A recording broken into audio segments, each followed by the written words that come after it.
Elias Fuentes, Hasan Ghazali, Ong Song Lee, Ilyas Hussein. Terdengar seperti banyak nama dari orang yang berbeda.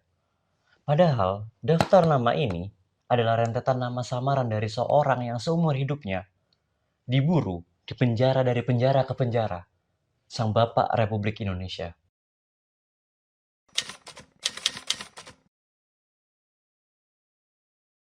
Buku yang saya pegang ini adalah edisi kritis 100 tahun NAR di Republik Indonesia. Buku yang dianggap sangat berbahaya 100 tahun lalu. Dan edisi ini merupakan upaya untuk kita membaca ulang pemikiran di tahun 1925 seorang Tan Malaka yang disusun ulang oleh Zen RS. Jauh sebelum Soekarno-Hatta memproklamasikan kemerdekaan Indonesia, pria inilah yang pertama kali mengimajinasikan Republik Indonesia dalam risalah radikal yang dilarang oleh Belanda dan diharamkan oleh Orde Baru.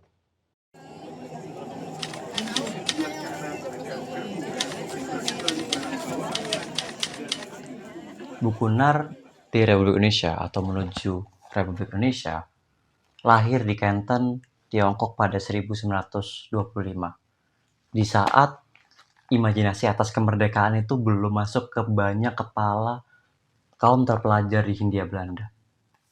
Tapi buku ini juga bukan imajinasi Tan Malaka, ini merupakan hasil analisis secara materialis yang sangat tepat dan menyeluruh.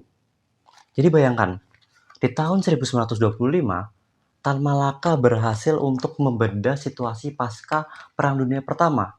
Jadi negara-negara yang kalah seperti Jerman itu akan mencari cara untuk keluar dari janji untuk membayar hutang pasca perang. Karena membuat negara-negara seperti Jerman itu menjadi negara setengah jajahan. Tan Malaka juga meramalkan bahwa Amerika Serikat dan juga Jepang itu akan adu kekuatan imperialis di Pasifik.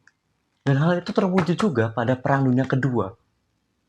Di tengah pertentangan imperialis atau mungkin ancaman krisis ekonomi kapitalis, Tan Malaka melihat celah. Tan Malaka melihat kesempatan bahwa Indonesia bisa merdeka. Tak hanya memberikan kesimpulan teoritis, Tan Malaka juga memberikan langkah konkret untuk rakyat Indonesia dapat mempersiapkan dan melakukan revolusi. Di buku ini, Tan Malaka menawarkan gagasan republik di saat kolonialisme masih kuat, sebuah ide yang radikal pada masa itu.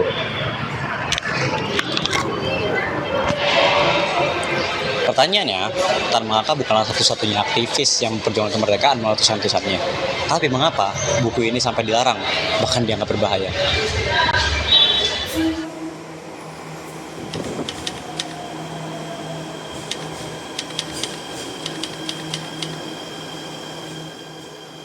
Untuk tahu jawaban dari pertanyaan tadi, kita perlu mengenal Tan Malaka, penulis NAR Republik Indonesia. Lahir di Sulawesi, Sumatera Barat, ia sempat mengenyam pendidikan keguruan di Belanda. Saat itulah ia terpapar oleh pemikiran kiri dari Marx, Engels, sampai Lenin. Pada tahun 1920, Tan Malaka kembali ke Hindia Belanda. Ia mengajar anak-anak kulit perkebunan tembakau di Delhi, Sumatera Timur. Pada saat itu, Tan Malaka merasakan kesadaran kelas yang luar biasa, karena dia tahu bahwa ada jurang kekayaan antara kapitalis dan para kelas pekerja. Kembalinya ke Batavia, ia melakukan hal yang paling ditakuti penjajah. Ia mendidik rakyat. Ia merancang dan mendirikan sekolah syariat Islam yang kelak dikenal sebagai Sekolah Tan Malaka untuk menyaingi sekolah-sekolah pemerintah kolonial. Pada tahun 1922, Tan ditangkap dan diasingkan ke Belanda. Tapi ini menjadi kesalahan besar mereka.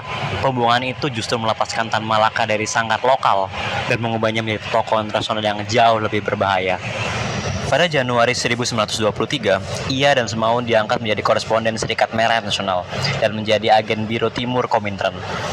Tidak hanya memiliki keahlian mendidik, Tan Malaka juga menguasai 8 bahasa, yaitu Minang, Indonesia, Tagalog, Belanda, Rusia, Jerman, Mandarin, dan Inggris. Penguasaan bahasa inilah yang membuat Tan Malaka dapat dengan sukses menggunakan dan membuat 23 nama samaran. Ia bisa menjadi pria Filipina, dia bisa menjadi saudagar Tiongkok, bahkan menjadi guru Singapura.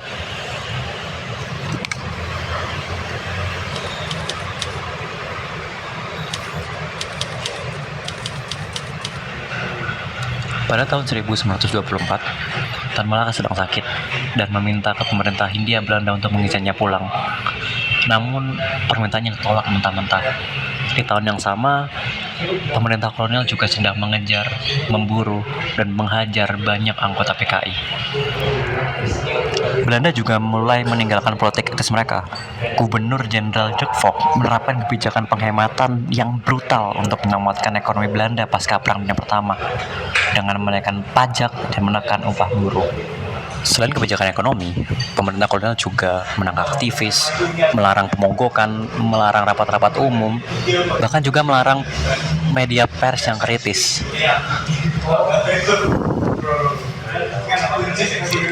Mirip dengan yang terjadi sekarang ya.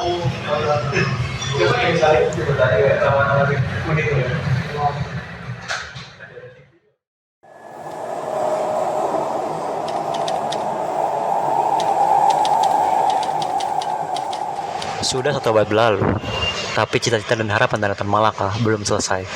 Menurutnya, perjuangan menuju kemerdekaan sesungguhnya bukan hanya sekedar mengibarkan bendera saja. Selama ekonomi kita masih dijajah, selama rakyat kita masih dipajaki dengan sangat tinggi, selama suara oposisi masih direpresi, selama aktivis kita masih dipenjara dan dihukum, kita belum merdeka. Terlepas cintanya kepada rakyat dan juga Republik Indonesia, pada tahun 1949, Tan Malaka ditembak mati oleh bangsanya sendiri. Jasadnya mungkin pernah hilang, namanya mungkin pernah dihapus dari buku sejarah, tapi gagasan tentang Republik Indonesia tak akan pernah hilang.